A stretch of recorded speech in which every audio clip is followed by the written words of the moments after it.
Ricordare il passato, abbracciare il presente e anticipare il futuro. Questa è la missione di Calcio Napoli 24 TV. Dal collega in conferenza al tifoso al lavoro, all'ultras in curva agli appassionati nei bar o al gossip dal barbiere, passando per il supporter oltreoceano. Aggregazione, gratis, live, sempre e ovunque. Calcio Napoli 24 TV sarà la prima community mondiale che supera le barriere geografiche e i confini del web. Un progetto completamente dedicato ad una squadra di calcio H24, perché la fame di sapere non dorme mai. Affidabilità, competenza e velocità. Saremo sempre al tuo fianco, su PC, device mobile e in TV. Saremo il tuo buongiorno prima del caffè e la buonanotte prima di sognare le vittorie della tua squadra del cuore. Prenderemo per mano la squadra accompagnandola in casa o in trasferta, nella gioia delle vittorie o nel passo falso delle sconfitte, al di là del risultato. Calcio Napoli 24 TV, mai più senza.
Amici di Calcio Napoli 24 TV, buonasera e benvenuti al nostro consueto filo diretto di oggi, venerdì 2 settembre 2022. Un saluto da Claudio Russo, in regia con me Biagio Barone. Il numero in sovraimpressione subito per poterci chiamare lo 081 353 4588.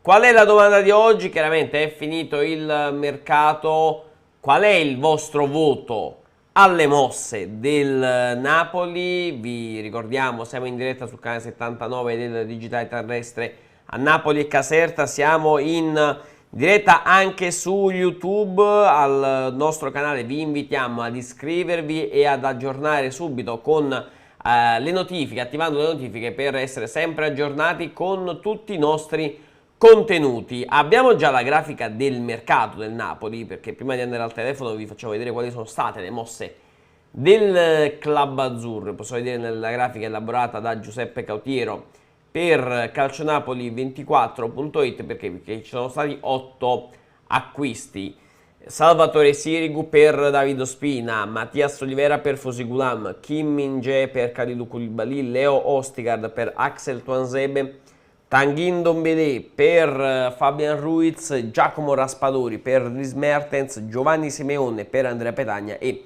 Kvicha Kvaratskhelia per Lorenzo Insigne. È un mercato secondo me positivo, la squadra ne esce competitiva per un posto in Champions. È chiaro che perdendo Koulibaly davanti agli altri in difesa ci si è andato a perdere. Abbiamo già una telefonata in linea, caro Biagio? Sì, e allora andiamo subito al telefono. Pronto? Claudio, buon pomeriggio, sono Mimmo. Ciao Mimmo. Volevo sottolineare, per me 9 in uscita e un 7,5 in entrata. Cosa 9 non... in uscita perché nessuno si riuscirebbe qui in Serie A, Pastore ce l'ha consegnato, riuscirebbe a fare 70-80 milioni praticamente con giocatori in scadenza a gennaio. Pazzesco quello che ha fatto Giuntoli. Va blindato assolutamente, il rinnovo vero va fatto a Giuntoli, perché nel bene e nel male Koulibaly era in scadenza, Fabio Ruiz era in scadenza, e prendere questi soldi in questo contesto qua, per la verità un ringraziamento particolare lo dobbiamo a Koulibaly, il quale è lui che ha fatto in modo che il Napoli chiudesse in quella maniera lì, non perdendoci niente, perché poteva fare come fanno tanti calciatori che aspettano la scadenza per poi andare a pigliare qualcosina in più, ma è stato onesto e un signore fino all'ultimo. Io però vorrei dire che il mercato ha tolto 4 punti in classifica al Napoli. Perché? Perché la pagliacciata che è mediatica che è stata messa in piedi diciamo, dalle media su Ronaldo, perché come giustamente ha fatto rilevare pure Alfredo Pedullà, mai c'è stata trattativa, è soltanto che nel Napoli, non avendo zero potere mediatico e poter mettere a tacere come fa Agnelli. Mimmo, scusa, però perdonami, Mimmo, scusami, però su Cristiano Ronaldo nessuno mi ha parlato di trattativa. Perché in realtà era un'idea di Mendes che va dal Napoli, come da altre squadre che fanno la Champions. Però fammi finire di parlare, Mimmo, cominciamo. Mendes va dal Napoli, dice potrebbe andare bene una cosa del genere, ti porto un'offerta per Osimhen e ti riesco a far avere Ronaldo? Il Napoli non ha detto no, il Napoli ha detto porta l'offerta, perché senza offerta chiaramente non ne parliamo. Non essendoci stata un'offerta per Victor Osimhen, la questione... Mimmo, però perdonami, ma ne vuoi sapere... Cioè, Claudio, va bene, Mimmo, ok. Dice Mimmo, abbi la bontà di dire, per favore, abbiamo sbagliato, l'abbiamo fatto in buona fede. Mimmo, non abbiamo sbagliato perché abbiamo raccontato un'altra cosa, non abbiamo mai parlato di trattativa. Mai parlato di trattativa, Mimmo, mai parlato di trattativa, Mimmo, mai parlato di trattativa. Mai parlato di trattativa. Mai. Ma avevamo mai detto che il Napoli ha parlato con Ronaldo? Perché abbiamo sempre raccontato di Mendes che aveva proposto al Napoli questo scambio. Non essendoci mai stata un'offerta del Manchester United, perché hanno preso Antony a 100 milioni di euro, è chiaro che è venuto meno qualsiasi cosa. Ma non è stato il Napoli ad aver chiamato Mendes, Mimmo, il Napoli non ha chiamato Mendes, è Mendes che ha chiamato il Napoli per trovare una squadra a Ronaldo e non ci è riuscito, infatti Ronaldo non farà la Champions. Non ha fatto nessuna trattativa, il Manchester non ha fatto nessuna trattativa. E infatti scusa, noi quello che abbiamo detto cos'era, scusa? Mimmo, abbiamo detto che era una mossa di Mendes, Sto cercando di piazzare questo museo. Se mi vuoi parlare addosso fai bene, vai benissimo. No, Mimmo, io ti sto dicendo che è stata un'idea di Mendes. Ti ascolto con molta attenzione. Vai. Ti sto dicendo, Mendes ha proposto a mezza Europa, a mezzo mondo Ronaldo, anzi la ditta Ronaldo, e la ditta Ronaldo non ha trovato spazio né col Milan né con lo Sporting, anzi addirittura l'allenatore dello Sport che ha minacciato le dimissioni se la società avesse preso Ronaldo. Allora praticamente lui l'ha proposto a mezzo mondo, nessuno ha fatto tutto questo caso, come è stato fatto qui a Napoli ai giornali italiani. Allora Mendes ha proposto a lui, ha detto io vorrei piazzare questo, non riesco a piazzarlo, siete interessati a Napoli? Non gli ha risposto nessuno, né il Manchester né il Napoli. Quindi è un qualcosa che è stato montato. Questo ha fatto sì che un ragazzo come Osimhen, 22 anni, per 2 partite abbia fatto 2 giorni di riposo assoluto aspettando questo costo e non ha giocato né contro la Fiorentina, pur stando in campo, la mente era tutta un'altra parte. E sta roba qui ci è costata 4 punti. Mimmo, a chi bisogna dirlo sta roba qua? Allora, speriamo di non ingascarci più. Mimmo, su Ronaldo abbiamo detto la stessa cosa alla fine. Quindi ci troviamo. E quindi, secondo me cerchiamo di non cascarci più, perché quando parla Sky, Mediaset, Rai e i giornali, Gazzetta e Corriere dello Sport sono tutta la roba che deve essere sono nemici del Napoli. Mimmo, non esageriamo, Hanno fatto una festa domenica Scusa, sera perdonami, di Mimmo, poi ti pareggiate con Lecce. Mimmo, perdonami però, unica cosa, poi ti devo salutare perché lasciamo spazio agli Ti altri. ringrazio. Se lo scrivono tutti quanti, secondo te sbagliano tutti quanti? Oppure c'è un complotto da parte di tutti i Da 12 anni a giornali? questa parte. Perdona, anche se anche i quotidiani locali parlano di Ronaldo, perché ne ha parlato anche il Il Mattino. Mattino è un giornale di Caltagirone, romano. Il Mattino non è dei napoletani. Ok, perfetto, va bene Mimmo, va bene così. Ti Questa saluto e ti ringrazio. è la tua Ciao. idea, non la condivido, ma va bene così. Posso avere un'idea diversa? No, assolutamente sì, Ti assolutamente. ringrazio e ti saluto. Ciao Mimmo. Iniziamo settembre con una bella telefonata di Mimmo che ogni volta andiamo sempre a battibeccare. Paolo Capasso ci scrive su YouTube: mercato del Napoli voto 7,5. L'unico sbaglio è stata la poca chiarezza sul portiere. Come darti torto, caro Paolo? Perché secondo me, non so se poi voi siete d'accordo, ci potete scrivere e commentare la diretta, il Napoli per 2 mesi ha fatto trasparire l'idea che Alex Meret dovesse andare via, ha cercato Keylor Navas, ha cercato Kepa, non ha cercato altri portieri, e questa cosa mi fa un po' strano, e come si rimane con un portiere che negli ultimi 4 anni ha sempre perso il posto davanti a Ospina. Quindi è chiaro che da questo punto di vista adesso sì, Meret dovrà rinnovare, ma la poca chiarezza effettivamente è stato un elemento nel ruolo del portiere. Torniamo al telefono, pronto? Chi c'è in linea? Claudio, ciao, sono Marco Lavulla. Ciao Marco, dimmi. Allora Claudio, io la prima cosa che volevo dire è che partite come quella là, Napoli-Lecce, io ne ho viste ormai tantissime, e il risultato più o meno non è che si poteva aspettare che era questo, perché insomma sono squadre che ti mettono in difficoltà ed è difficile giocare, non è facile giocare contro queste squadre, quindi ho viste tantissime di partite come questa.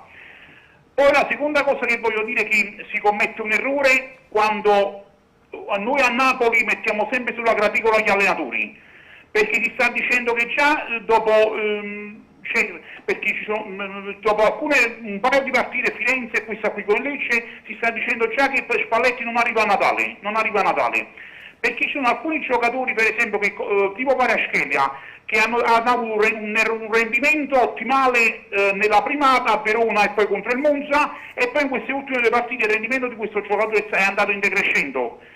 Secondo me il motivo, è da ricercare la causa di questo problema negli allenamenti, come si allenano questi giocatori, gli allenamenti in cui questi giocatori vengono sottoposti, come si allenano questi giocatori.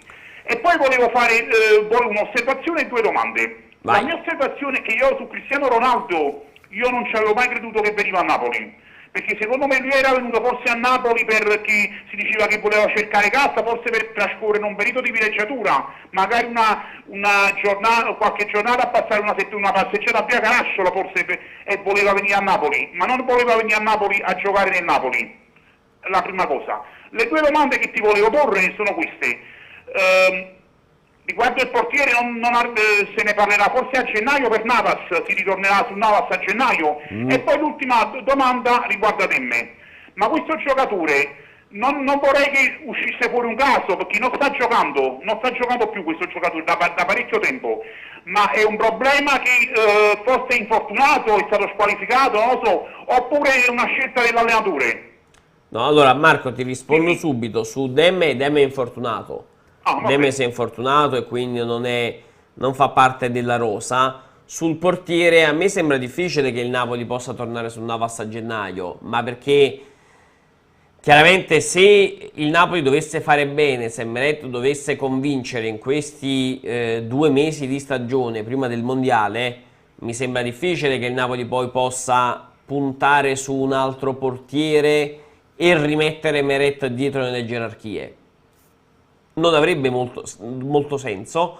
E altra cosa è se Meret dovesse confermare delle titubanze, delle incertezze, il Napoli sì andrebbe avanti, ha sempre a disposizione Salvatore Sirigu, poi dipenderà anche dalle occasioni, perché il Napoli nella lista per la Serie A e per la Champions in questo momento ha tutti gli slot pieni per il momento ha 2 giocatori per ruolo. E poi è chiaro, la speranza è che Demme possa tornare quanto prima in modo da capire che tipo di rendimento possa dare, nonostante lui a inizio estate avesse cambiato agente ed espresso il desiderio di andare via. Sì, scusami se ti interrompo, un'ultima osservazione. Tu parlavi di Meret, anche io voglio aggiungere un'ultima cosa riguardo Meret. Per me è stato proprio il migliore in campo contro il Lecce, non per il rigore parato, ma per me è proprio stato il migliore in campo. Anche nel dopo partita ho visto che il voto più alto l'ha avuto proprio Meret. Quindi adesso deve giocare lui, perché lui è il titolare e fa bene, deve giocare lui in porta, lui deve essere il portiere titolare del Napoli. Beh, come anche da progetto del Napoli iniziale. Marco, ti devo salutare, diamo spazio anche agli altri. Ok, ciao, forza Napoli. Grazie per averci seguito e chiamato. Valentino Maggiore, buonasera a tutti. Un Napoli che non convince, quello contro il Lecce, voto a mercato 8, viste le uscite con i giocatori in scadenza. Con il portiere avrei dato un 10. Secondo me è un Napoli che può giocarsi tranquillamente un posto in Champions. Con le condizioni giuste, magari un po' di fortuna, magari le altre possono balbettare, si può fare come l'anno scorso e lottare fino alla fine per lo scudetto. E la speranza sostanzialmente è quella, però io credo che, considerate le assenze, le partenze, chiaramente i sostituti sono più che buoni. Andiamo al telefono, pronto? Chi c'è in linea? Ciao, sono Peppe da Vicenza. Ciao Peppe, dimmi. Come voto alto al mercato del Napoli, ci do 10 al mercato del Napoli. E addirittura? Di 10. E come lo racconti questo 10? Ma te lo dico io, guarda, è andato Petagna, no? Sì. Abbiamo preso Cremonese Sassuolo, Spezia Bologna, Verona Sampdoria, Udinese Roma, Monza Atalanta, Salernitana Empoli e Torino Lecce. È chiaro che domani Fiorentina Juventus è un ostacolo per i bianconeri. Milan Inter possono togliersi punti a vicenda. Bravi, e c'è Lazio Napoli. Bravo. Se facciamo una grande partita domani, guarda che se vinciamo domani, secondo me, guarda, perdiamo poche partite, capito? Speriamo bene, chiaramente. Sono fiducioso, sempre fiducioso. E quello non deve mai mancare. Anche quando tutti quanti già dicevano, se ne sono tu questi qua, ci prendiamo, ma calma, dicevo io, capito? Cioè, è impossibile che non lo prendeva a nessuno, capito? Cioè, te lo guardate, no? Assolutamente. Peppe, ti devo salutare, lasciamo spazio anche agli altri. Ok, ciao, grazie. Grazie Peppe, continua a seguirci. Andiamo a leggere un attimo un paio di curiosità proprio sul Lazio-Napoli, il match che si terrà domani sera alle ore 20:45 allo Stadio Olimpico. Mi raccomando, non vi perdete la live reaction su Calcio Napoli 24 TV dalle 19 in poi.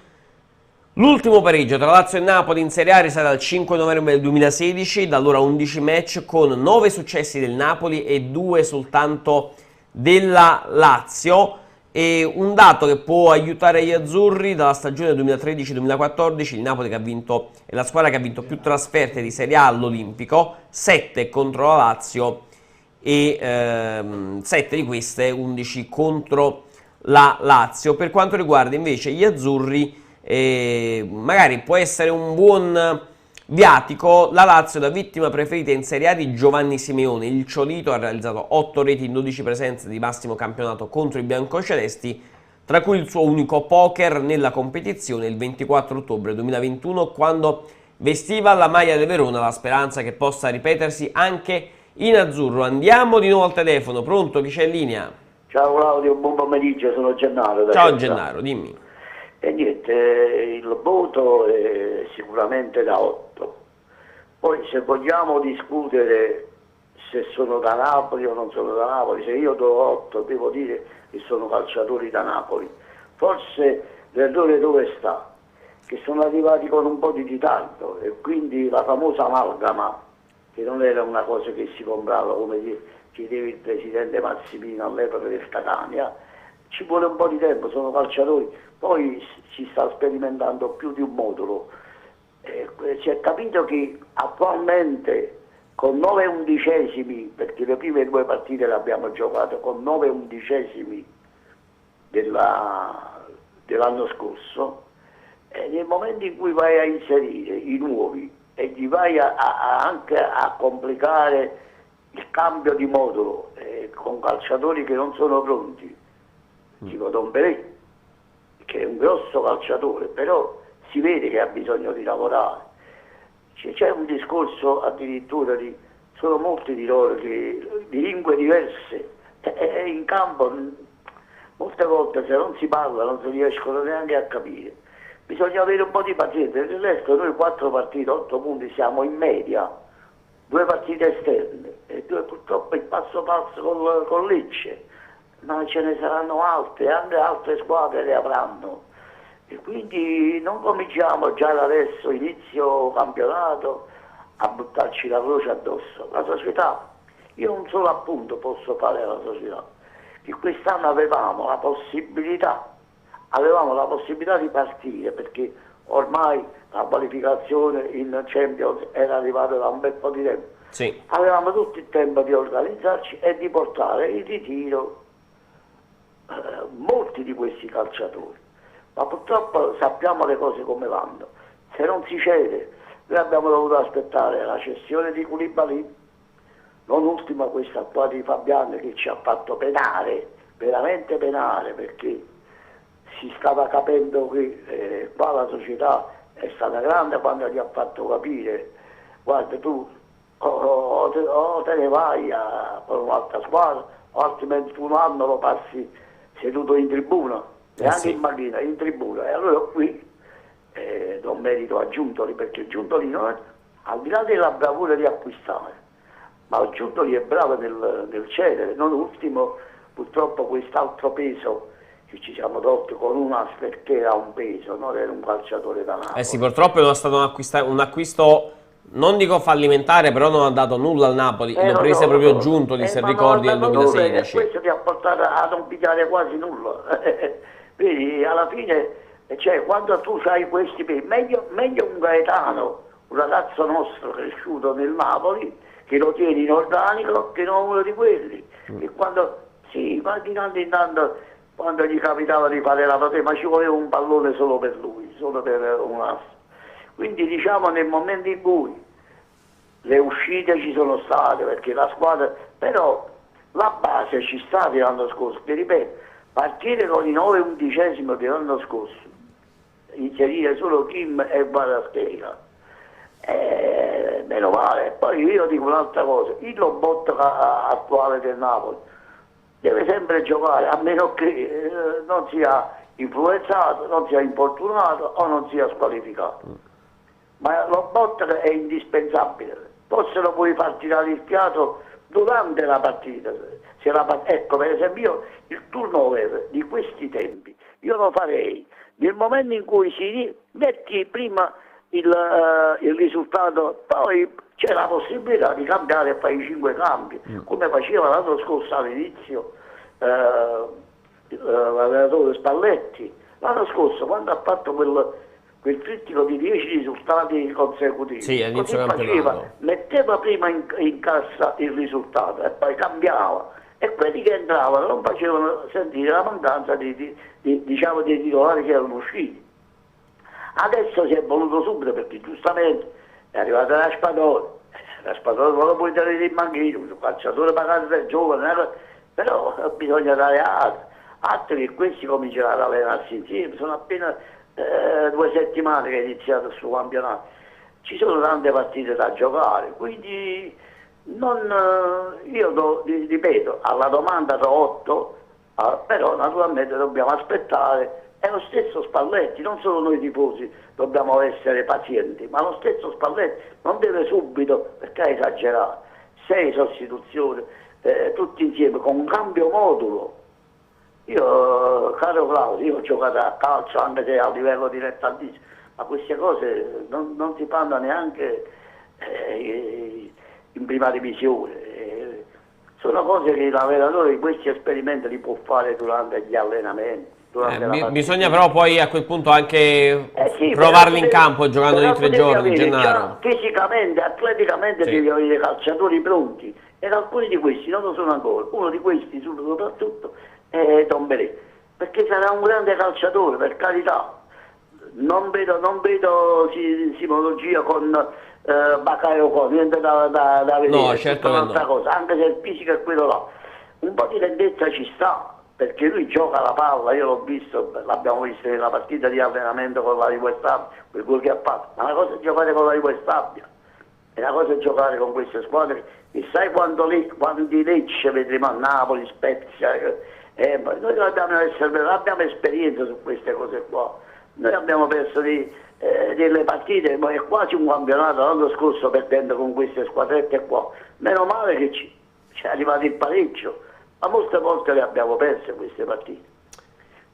Gennaro, dimmi, vai. Diamo adito a Spalletti di lavorare, ma lui stesso deve dare adito di non andare E in infatti fretta. lo farà. Gennaro, ti devo salutare perché abbiamo altre Ciao, ti telefonate in saluto, coda. tante cose, spazio ad altri. Grazie Ciao. Gennaro, continua a seguirci. Maurizio Panetta, perché non mi fa chiamare il vostro numero? Dice sempre linea occupata. Beh, caro Maurizio, in questo momento la linea è libera, ci puoi chiamare per intervenire in diretta. Andiamo ancora a leggere. Disma 87, voto per il Napoli 7, ma serve come il pane un degno portiere. Invece di pensare a Ronaldo, pensate al portiere che manca. Proprio sul portiere, io credo che bisogna avere un po' di pazienza con Meret, perché anche a me non è piaciuta la gestione del Napoli. Non è piaciuto il fatto che Meret fosse in uscita per 2 mesi e poi fosse confermato da primo portiere. Speriamo bene, perché Meret comunque resta un giocatore molto forte, potenzialmente molto forte. Deve soltanto avere continuità e soprattutto fortuna, senza infortuni come negli anni scorsi. Dobbiamo solo sperare così. Andiamo di nuovo al telefono. Pronto? Chi c'è in linea? Pronto? Pronto? Sì? Sono sempre io, Michele. Michele, Sì. togli il volume dalla televisione e parla al telefono, altrimenti non ci sentiamo. Sì, adesso sto parlando, però non sento la voce del giornalista. Devi togliere tu il volume della televisione. Lo so, Ah, ok, proprio perfetto, volume. perché io Sì. ti sento. Dimmi Sì. tutto allora. Allora, io volevo fare una domanda e dire in bocca a tutti quanti i telespettatori che chiamano. Vai. Quando noi abbiamo visto, io sono un tifoso del Napoli, ho 74 anni, ho sempre seguito il Napoli. Quando noi abbiamo visto il vero Koulibaly, il vero Mertens, il vero Insigne, i veri calciatori che adesso non ci sono più, l'abbiamo visto il primo anno, il secondo anno, il terzo anno, quando non ci dimentichiamo che Insigne e Meret giocavano un tempo per ciascuno perché non erano ancora all'altezza delle persone. Oggi appena sono arrivati i calciatori nuovi è stata fatta una strategia tutta quanta diversa, stiamo tutti quanti contestando per un piccolo problema che è successo. Purtroppo quando si fa la rinnovazione, giustamente diceva l'altro collega che parlava col giornalista, bisogna avere anche un po' di pazienza, si può avere delle cose buone e delle cose cattive, però non ci dimentichiamo quanto tempo ci è voluto per vedere Koulibaly, quanto tempo ci è voluto per vedere Insigne, Mertens e compagnia bella e altri. Poi se ne doveva andare un certo Caleon che ha dato l'anima, era uno di quelli là che purtroppo, questa è la situazione e volevo dire solo questo e grazie, arrivederci. Perfetto, grazie a Michele. È chiaro che Koulibaly che arriva a Napoli nell'estate del 2014 non è il Koulibaly del 2018, 2019, 2020. È chiaro, così come ha lo stesso Dries Mertens. Mertens fin quando non si fa male Milik non è il Mertens che abbiamo imparato a conoscere. Bisogna dare un pochino di tempo. Voi tifosi che ci state seguendo, avete la pazienza giusta anche di sopportare magari delle prestazioni in tono minore? Passa tutto da qui, perché poi Spalletti oggi in conferenza su una questione dell'atmosfera, lui cosa ha detto? non avverto un cambio di pensiero, ma non cambia niente, anzi non modifico quello che è il mio comportamento e il mio lavoro. Io sono qui per fare degli allenamenti fatti bene e trovare la strada del buon gioco che sia piacevole per gli sportivi di palato fine come quelli del Napoli. Se non vinci si fallisce, io non so se vinco, però bisogna che entri bene in testa lo schema dei giocatori andati via e di quelli arrivati, e noi lo schema lo abbiamo fatto in grafica con il nostro Giuseppe Cautiero. Grazie Biagio per metterlo adesso in onda, in modo da andare poi anche al telefono. Pronto? Chi c'è in linea? Pronto? Pronto? Pronto, ciao Claudio, sono Alessandro da Mugnano. Ciao Alessandro, dimmi. Senti, volevo esprimere il mio giudizio in merito al quesito che avete lanciato ai telespettatori riguardo al calciomercato della società. Ecco, io ritengo che il giudizio sia positivo per quanto riguarda il mercato in uscita, soprattutto riguardo alle operazioni di Koulibaly, di Fabian e di Unas. Per quanto riguarda invece il mercato in entrata, il giudizio è molto positivo sulla carta, però penso che il giudizio reale lo darà il campo. Semmai una criticità la si può cogliere nella fase finale del calciomercato, e si è trattato secondo me di un errore di comunicazione riguardo quella ipotetica possibilità di un passaggio di Osimhen allo United. Ecco, lì secondo me è stato fatto un errore nei confronti del calciatore. Ecco, questo mi sento di esprimere. Sulla questione di Osimhen United, ripeto, quella è stata una mossa di Jorge Mendes, che negli ultimi giorni, pur di trovare una squadra a Cristiano Ronaldo che facesse la Champions, ha fatto trapelare questa ipotesi, proponendo questo scambio che non si è mai concretizzato, ma nemmeno sulla carta, perché poi lo United in quei giorni aveva chiuso Antony dall'Ajax per 100 milioni. È chiaro che l'agente di Osimhen, Roberto Calenda, in un tweet dice: Victor resta a Napoli, gioca alla Champions per il Napoli, nessuno scambio, nessun trasferimento, già è un'indicazione. Però prima ne parlavamo anche con un altro telespettatore, non c'è mai stata una trattativa, era una voce che il Napoli non ha mai ritenuto giusto, evidentemente appropriato, smentire. Io non credo che queste voci possano aver influito su Victor Osimhen. Sul calciatore, sì. Io spero di no, francamente, sì. Anche se uno dei suoi sogni è quello di andare a giocare in Premier. È chiaro, però magari ci si è fatta un'idea che poi non si è mai concretizzata. Sì, ecco. Forse, ecco, secondo me tutto l'ambiente che gravita intorno al calcio Napoli avrebbe dovuto fare un po' più di muro, ecco, intorno a questa vicenda. Ecco, forse ne avrebbe, secondo me, proprio per riguardo verso il calciatore. Ecco. Ma il problema, scusa Alessandro, se c'è la notizia, perché non la si dovrebbe dare? Ma forse in modo meno enfatico, in modo meno... Infatti, scusa, nessuno, non mi pare che in queste ultime 2 settimane noi abbiamo letto il Napoli prende Ronaldo, bensì Mendes ha proposto al Napoli questa ipotesi. Se lo United facesse un'offerta, aveva promesso un'offerta di 100 milioni al Napoli per Osimhen. È chiaro che non essendoci l'offerta non si parla del nulla. Ecco, non è stato nulla. Comunque, in ogni caso, grazie per avermi dato la possibilità di intervenire, complimenti per la trasmissione e buona serata. Perfetto, grazie a te per averci chiamato, Alessandro, grazie. Ciao. E continua a seguirci. 16:36 del nostro filo diretto, saremo in onda fino alle ore 17, minuto più, minuto meno. Andiamo a leggere un po' di commenti su YouTube. Paolo scrive: in Champions chi sarà il titolare? In porta Sirigu? No, sarà Alex Meret. A questo punto saluti a Giovanni, Luigi, Grande, Silvio, Avagliano che ci scrivono. Poi Lina: Victor Osimhen su 4 palle gol ne segna soltanto una. Lina, io spero che anche se ne dovesse avere una la segni. e mi starebbe bene vincere sempre 1-0 con una sola occasione, sinceramente. Però è chiaro che Victor Osimhen deve essere messo in ritmo con i movimenti giusti, che non sono quelli rivisti contro il Lecce, perché si gioca a spalle alla porta, ha più senso Simeone, aveva più senso Petagna rispetto a Victor, che ha un gioco prettamente improntato sulla profondità.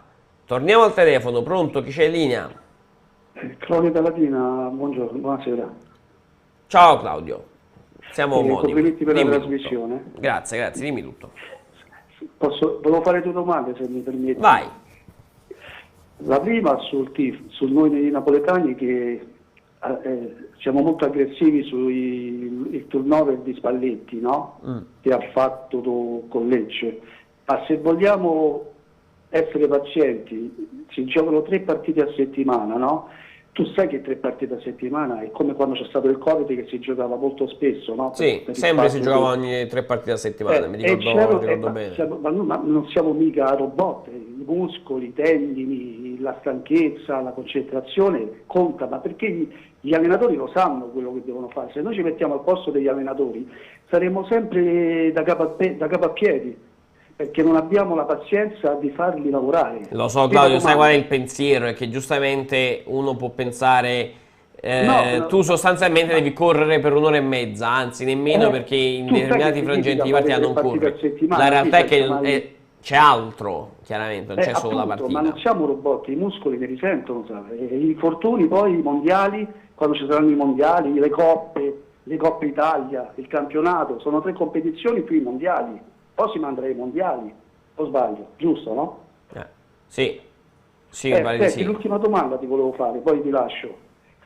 Su Ronaldo, la mancata arrivo di Ronaldo e Navas, mi devi dire da dove, se c'è stata troppa pubblicità da Carlo Albino e da tutte le redazioni, no vostre, però dell'interno, che hanno fatto troppa propaganda su questo, i tifosi li hanno anche perché poi c'è stato qualcosa, dicono che il mattino non è il mattino, comunque no, però aspetta, molta propaganda al mattino, però Claudio aspetta, premesso che non è brutto parlare di altri colleghi, non voglio parlare di altri colleghi che stimo male. Io ti sto dicendo una cosa, io ho fatto i complimenti. Dico, lo so benissimo, però non voglio parlare di altri. Io ti dico, ti chiedo scusa. No, figurati, io ti dico che se altri colleghi hanno delle notizie è giusto che le diano. Francamente, anche se queste notizie le avessi avute io, le avrei date. E la questione è perché evidentemente ci sono determinate conferme. Ma io poi non... Credentino dice: io non mi sbilancio mai, ti dico quello che vedo, quello che sento, ma non mi vado mai oltre, no? Claudio, ti sento molto basso. Credentino, il giornalista. Vincenzo. Sì. Mi senti? Vincenzo, sì. L'ha detto. Io non mi espongo mai, ma dico quello che vedo per non dare delusione ai tifosi, giusto, no? Come lo fai tu. Certo. Posso dare del tuo sì? Sì, vuoi dire quello che vuoi. Mi senti? Sì, ti sento Claudio. Vabbè, comunque chiudo. Senti, l'ultima cosa, noi abbiamo poca pazienza, tu devi spronare un po' più tu che sei pubblico, che puoi parlare, devi spronare più il tifo di avere pazienza, perché Spalletti non è male, dai. Il turnover è obbligato, lo dovresti... Bisognerebbe dirlo, diciamo, anche voi giornalisti, di non spronare troppo gli allenatori, perché dopo loro le vedono queste cose, le sentono, poi perdono pazienza e lavorano male. Quindi se è così, ti lascio e buon proseguimento, grazie. Va benissimo Claudio, grazie per averci chiamato. Io ti dico la verità, su Spalletti io francamente non vedo l'ora di vedere nelle prossime partite come migliorerà match dopo match l'amalgama della squadra, anche la questione tecnica, perché il Napoli è cambiato per gran parte, cioè sono arrivati 8 nuovi giocatori. Bisogna pensare anche questo, Spalletti lo ha detto, bisogna mettersi in testa lo schema di chi è andato via e di chi è arrivato, sia perché sono cambiati tanti uomini, sia perché sono andati via 5 pilastri degli ultimi anni di Napoli, che devono essere sostituiti, sono stati sostituiti al mercato, potenzialmente secondo me possono fare molto bene. Meret in porta, Kim può fare bene Ndombele, possono fare bene Kvaratskhelia, Raspadori. Bisogna solo dare tempo, è ovvio. Poi le scelte possono andare male, ma le scelte le fa Spalletti, e se Spalletti fa determinate scelte, chiaramente poi se ne assume le responsabilità. Adesso è andata male con il Lecce perché si è pareggiato, ma se Colombo non mette dentro quel sinistro da 30 metri, magari adesso si dice Spalletti ha fatto bene a scegliere quei giocatori. È tutto lì. Prima di tornare al telefono ci scrive Cinzia: Meret attualmente non sta facendo male, per ora in 4 partite, l'unico errore che ho notato è la respinta corta su un tiro di Sotil con la Fiorentina, vero. Deve certamente migliorare dal punto di vista psicologico e di leadership, ma lo vedo migliorato nell'impostazione dal basso. Cinzia, mi viene anche in mente un allenamento a Castel di Sangro in cui Meret a turno con gli altri portieri veniva utilizzato da giocatore di posizione e quindi è costretto a giocare con i piedi. Andiamo di nuovo al telefono. Pronto, chi c'è in linea? Pronto Claudio, buonasera, sono Antonio. Ciao Antonio, dimmi. Sul mercato del Napoli diciamo che se la sono cavata bene, mettiamo un 7,5 che può arrivare a 9,5, 10, sai perché? Se questi acquisti che hanno fatto Kvaratskhelia e quell'altro e Raspadori si dimostrano all'altezza della situazione, il Napoli può fare un grande salto di qualità. E ti dico pure perché. Vai. Come giocatore italiano, Raspadori è il nuovo, diciamo, il nuovo Insigne in un altro ruolo. In che senso? Spiegati meglio. Tecnicamente Raspadori come giocatore in Italia diciamo di attacco tra le linee e compagnia è il migliore che ci sta. Quindi per me la sostituzione, il sostituto di Insigne, anche se con un altro ruolo, non poteva essere migliore di Raspadori. Cioè, mi spiego quello che voglio dire. Sì, no, ho capito quello che dici. Ma la gente questo non lo capisce, sai perché? Dice che Kvaratskhelia ha sostituito Insigne e Raspadori Mertens, invece è il contrario. Beh, però sul campo sì, cioè Kvaratskhelia gioca a sinistra come faceva Insigne, Raspadori gioca al centro come Mertens. Ma sul campo sì, perché però Kvaratskhelia non gioca nel ruolo di Insigne, cioè mi spiego, non fa lo stesso gioco di Insigne. Questo non è difficile da ma non lo fa nemmeno Raspadori però. Però Raspadori con la tecnica che ha è l'unico che può far fare quel salto di qualità che manca a Napoli dalla 3/4 in su, perché nessuno dei centrocampisti che sta nel Napoli è l'uomo dell'ultimo passaggio e neanche Zelischi, cioè è ancora una luce alternata, hai capito? Cioè qua si gioca, però manca un tassello, diciamo, che ti fa fare negli ultimi 25-30 metri quel salto di qualità per dare all'imbeccata agli attaccanti. Cioè questa è una cosa molto tecnica. Ok, no, ho capito quello che intendevi, ok.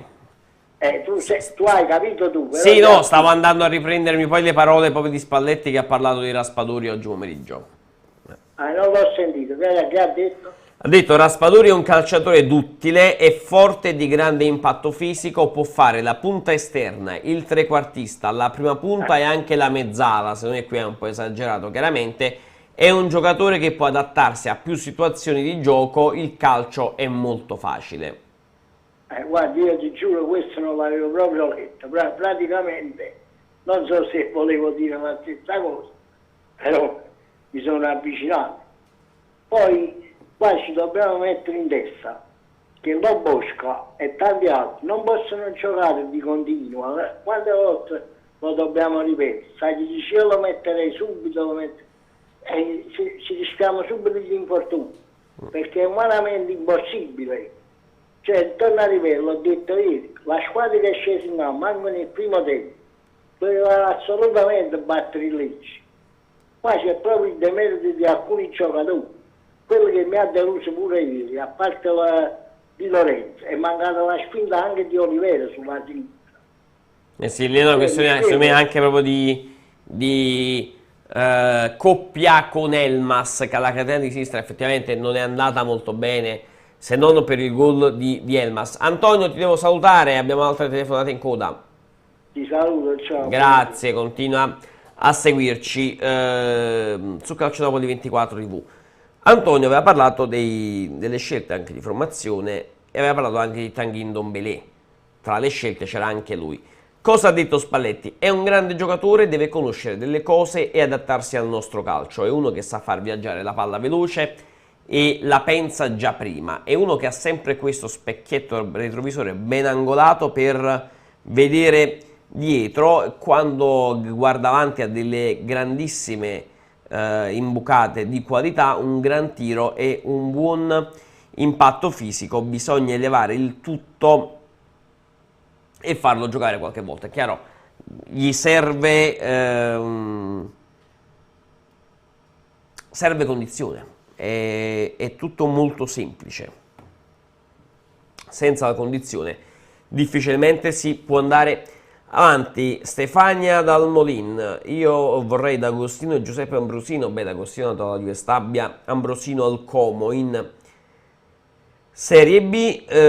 Un ass è andato al Lille ufficiale ieri a titolo definitivo.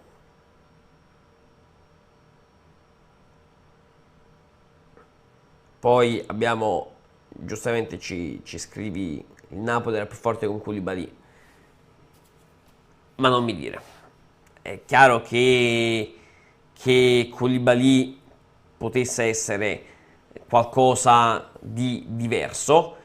Facciamo un attimo così, cari amici di Calcio Napoli 24. Chiedo al nostro Biagio Baroni in cabina di regia, sul canale YouTube del Napoli c'è la conferenza di Luciano Spalletti. Se la riusciamo a mandare in onda, sentiamo un paio di domande da parte del mister, che è arrivata adesso la notifica. Chiaramente mi dai tu un ok. Marco Peluzzo: mercato del Napoli sopravvalutato, rischiamo di non entrare in Champions e di vedere la Roma vincere e noi ancora a guardare. Se sei troppo negativo nei confronti del mercato del Napoli, secondo me ci può essere chiaramente la Roma magari ha fatto qualche nome in più, ha speso pochissimo, ma io credo che il Napoli se la giochi tranquillamente, sia con la Roma, sia con l'Inter, con la Juventus, col Milan, con la Lazio.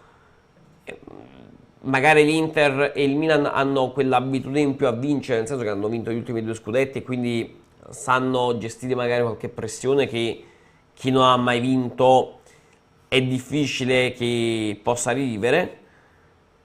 Però è chiaro che bisogna, secondo me il Napoli se la può giocare e senza problemi, e non sono d'accordo con chi dice io questo Napoli lo vedo male. Stefania, non sono d'accordo con te da questo punto di vista. Raspadori sembra Chiesa. I ruoli sono molto diversi, molto diversi, quindi la vedo abbastanza difficile. Caro Biagio, non abbiamo l'audio dal touch, ok, quindi non possiamo mandarla dal touch. 2 minuti, poi lasceremo questo filo diretto con la conferenza stampa di Luciano Spalletti, che vi faremo vedere in onda, almeno le prime 2 domande. Chiaramente poi il resto lo trovate su calcionapoli24.it. Silvio ci scrive: il Napoli ha una squadra non ancora affiatata e con poca cazzimma. Silvio, ripeto, sono passate 4 partite, il Napoli è totalmente cambiato. Il Napoli ha acquistato Raspadori, Ndombele, Simeone, Sirigu, Kim, Ostigard, Kvaratskhelia e Mattias Olivera. Sono 8 giocatori, sono partiti in 5 titolari: Ospina, Koulibaly, Insigne, Mertens e Fabian. Chiaramente poi hanno bisogna capire un po' l'amalgama, ma quella non arriva in 4 partite sfortunatamente. Quindi lasciamo lavorare con calma Luciano Spalletti e poi possiamo trarre le conclusioni del caso. Cinzia, ci siamo così abituati alla mediocrità di Insigne, nel senso che più di quello che non può fare, più di quello non può fare, perché non ha mai fatto l'ultimo step. Pensiamo che Kvaratskhelia non possa essere come Insigne quando è già meglio. Io non penso che Insigne fosse mediocre. Insigne per me è stato uno dei giocatori più importanti degli ultimi 15 anni a Napoli, dell'era De Laurentiis. Era un giocatore che sapeva fare molto bene determinate cose. In alcune cose magari era meno portato, come tutti del resto. Io credo che un giocatore che, se non sbaglio, oltre 200 tra gol e assist in maglia Napoli, io credo che da questo punto di vista non si possa attaccare Insigne, e su Kvaratskhelia personalmente meno male che Kvaratskhelia queste 2 partite sia andato meno bene, perché chiaramente questo Kvaratskhelia nelle prime 2 partite non è il vero Kvaratskhelia, come non è il vero Kvaratskhelia quello di Fiorentina e Lecce. È un buonissimo giocatore, ripeto, lasciamolo ambientare per bene. Anche lui ha chiesto in estate 3-4 mesi di tempi di ambientamento, quindi con calma si riesce a fare tutto, e quindi speriamo che possa portare un contributo quanto più simile possibile a quello lì delle prime giornate. Quindi con calma, anche su Kvaratskhelia, un giocatore forte nell'1 contro 1, ha detto Spalletti, da esterno. Il calcio di cui si sta parlando adesso, l'1 contro 1 continuo. Se andiamo sopra gli avversari è già un vantaggio, ma oggi il calcio è molto fisico. Dovremmo andare al telefono. Dovremmo andare al telefono in questo momento, Biagio? Sì, ce l'abbiamo. Pronto? Con chi parliamo? Pronto? Volevo sapere, il Napoli quando ha preso per la vendita di un anno? Come ti chiami? Io mi chiamo Aldo. Ciao Aldo, da dove chiami? Chiamo da Capo. Ok, dimmi. Volevo sapere, il Napoli quando ha preso per la vendita di un anno? Le cifre non ufficiali, non confermate né dal Lille né dal Napoli, dovrebbero essere attorno ai 2,5 milioni di euro più il 50% della plusvalenza su un'eventuale rivendita. Nel senso, se il Lille dovesse vendere un as a 5 milioni di euro tra un anno, il Napoli prenderebbe altri 2 milioni. No, otterrebbe il 50% dell'eccedenza, ovvero della somma bisogna togliere i 2 milioni e mezzo, di quello che resta il 50%, in quel caso 1 milione e 250.000 euro.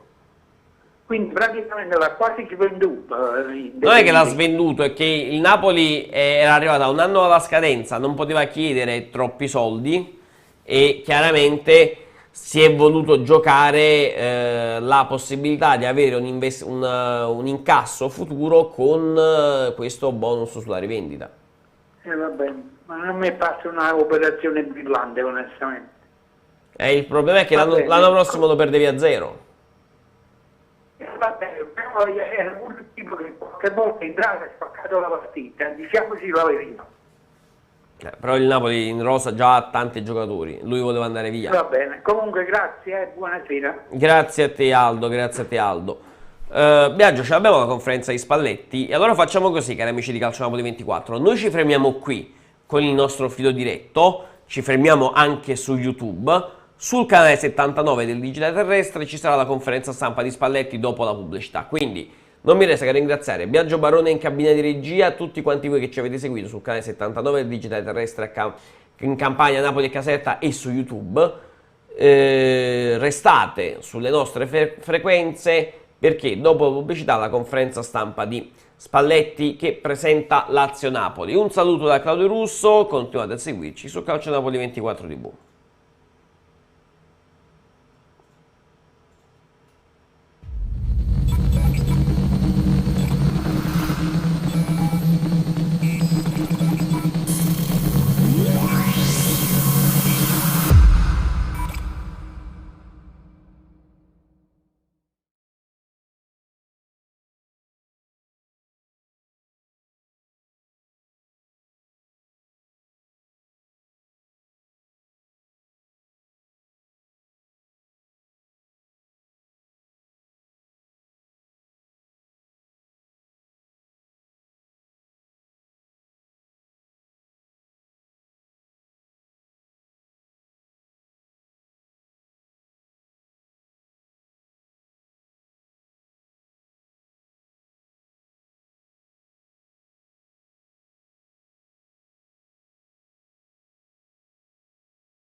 Ricordare il passato, abbracciare il presente e anticipare il futuro. Questa è la missione di Calcionapoli 24 TV. Dal collega in conferenza al tifoso al lavoro, all'ultras in curva agli appassionati nei bar o al gossip dal barbiere, passando per il supporter oltreoceano.